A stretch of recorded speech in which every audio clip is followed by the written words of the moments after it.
Advocate V K Sajeevan, ഈ പ്രമോദ് കോട്ടൂളി കോഴമലയുടെ ഒരറ്റം മാത്രമോ?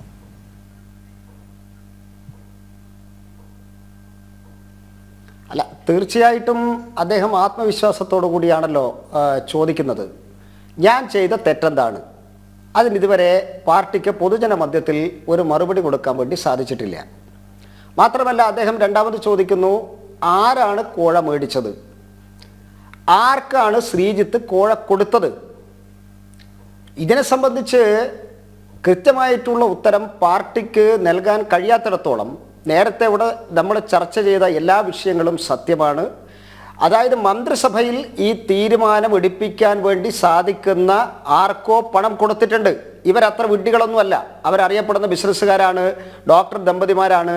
അങ്ങനെ ഏതെങ്കിലും ഒരാൾ പോയാൽ 22 ലക്ഷവും 60 ലക്ഷവും ഒന്നും എടുത്തു കൊടുക്കാൻ മാത്രം വിഡ്ഢികളല്ല ഇവർ. അതുകൊണ്ട് കൃത്യമായിട്ടുള്ള ഉറപ്പിൻ്റെ മേലെയാണ് അവർ പണം കൊടുത്തിട്ടുള്ളത്. ആ പണം കൈപ്പറ്റി എന്ന് പറഞ്ഞാൽ കേരളത്തിലെ PSCയുടെ വിശ്വാസ്യതയാണ് നഷ്ടപ്പെട്ടിരിക്കുന്നത്. ഇവിടെ നേരത്തെ അസ്കർ സൂചിപ്പിച്ചതുപോലെയല്ല, PSCയുമായി ബന്ധപ്പെട്ട് നിരവധി ആരോപണങ്ങൾ ഇതിനകം തന്നെ പുറത്തു വന്നിട്ടുണ്ട്. PSC അംഗത്വത്തിന് നേരത്തെ 65 ലക്ഷം കൊടുത്ത ഇപ്പോൾ NCPക്ക് കിട്ടിയപ്പോൾ അത് 65 ലക്ഷം രൂപയ്ക്കാണ് വിറ്റത് എന്ന് നേരത്തെ തന്നെ ചർച്ചയായിട്ടുള്ളതാണ്.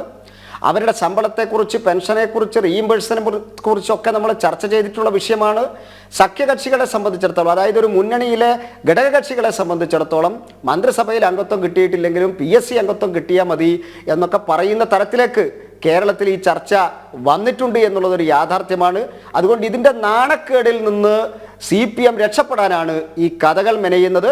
പക്ഷേ ജനങ്ങളുടെ ആവശ്യം വ്യവസ്ഥാപിതമായിട്ടുള്ള അന്വേഷണത്തിന് ഈ കോഴ വിവാദം വിധേയമാക്കണം എന്നുള്ളത് തന്നെ. BJP വലിയ സമരപരിപാടികളിലേക്ക് പോവുകയാണോ? തീർച്ചയായിട്ടും ഞങ്ങൾ കഴിഞ്ഞ ദിവസം കളക്ടറേറ്റിലേക്ക് മാർച്ച് ചെയ്തിരുന്നു.